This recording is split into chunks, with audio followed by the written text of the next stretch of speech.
ઝાલોદ નગરપાલિકા દ્વારા ઠૂઠી કંકાસિયા ચોકડી વિસ્તારમાં વર્ષોથી ચાલતા દબાણો હટાવવાના પ્રયાસો શરૂ થયા।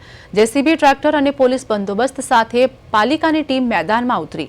અર્ધ તૂટેલા દબાણો વચ્ચે ઝાલોદના પ્રાંત અધિકારીએ અચાનક સ્ટે આવતા કામગીરી અટકી ગઈ। પાલિકા ટીમને અધૂરી કામગીરી સાથે પરત ફરવું પડ્યું। સ્થાનિકો અને વેપારીઓમાં સ્ટે પાછળ રાજકીય દબાણ છે કે તંત્રની ખામી, આ પ્રશ્ન હજી ખુલ્યો છે।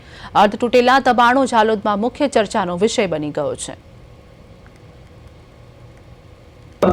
મોજેગામ ઝાલોદ બાંસવાડા નાકા ઉપર અમારી વડીલોપાજી રેવન્યુ સર્વે નંબર 669 જેનો સિટી સર્વે નંબર 3740 વાળી અમારા કબજા ભોગવટાની મિલકત આવેલ છે। જે મિલકતની આગળના અમારા બાપ દાદાના સમયના કેબિનો આવેલા છે। જે કેબિનોની જે બાબતે નગરપાલિકા ઝાલોદ દ્વારા અમારી મિલકતની આગળ શોપિંગ સેન્ટર બનાવવાનો સામાન્ય ઠરાવ સભામાં ઠરાવ કરવામાં આવેલ છે। અને આ બાબતની અમને જાણ થતા અમે નગરપાલિકા ઝાલોદને લેખિત અરજી આપી માપણી કરવાનું જણાવ્યું, છતાં આજ દિન સુધી તેઓ કોઈ માપણી કરેલ નથી કે અમને મૂળ માલિક તરીકે આજ દિન સુધી અમને કોઈ નોટિસ પાઠવવામાં આવેલ નથી। ને બારોબાર આજ રોજ દબાણો દૂર કરવાના બહાને જેસીબી સાથે આવી અને તોડફોડ કરવા લાગતા અમે પ્રાંત અધિકારી સાહેબ ઝાલોદ મારફતે આ બાબતે સ્ટે અરજી માંગતા સ્ટે પ્રાંત અધિકારી સાહેબ ઝાલોદ દ્વારા સ્ટે પણ આપવામાં આવેલ છે।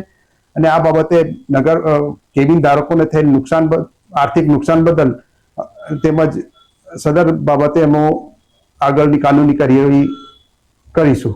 ઝાલોદ નગરપાલિકા દ્વારા આજે ઝાલોદ શહેરની ઠૂઠી કંકાસિયા ચોકડી ઉપર બાંસવાડા રોડ પર એક જૂના જિલ્લા સ્વાગતના પ્રશ્ન અન્વયે જે દબાણ હતું એ તોડવા માટેની કાર્યવાહી હાથ ધરવામાં આવી હતી। આ જગ્યાએ 4 નોટિસ આપવા છતાંય દબાણદારે સ્વેચ્છાએ દબાણ હટાવેલ નહોતું, એટલે ન ચૂકે નગરપાલિકા દ્વારા આજે પોલીસ બંદોબસ્ત સાથે રસ્તા પૈકીની જગ્યાની એ દબાણ હટાવવાની કાર્યવાહી હાથ ધરવામાં આવેલી હતી।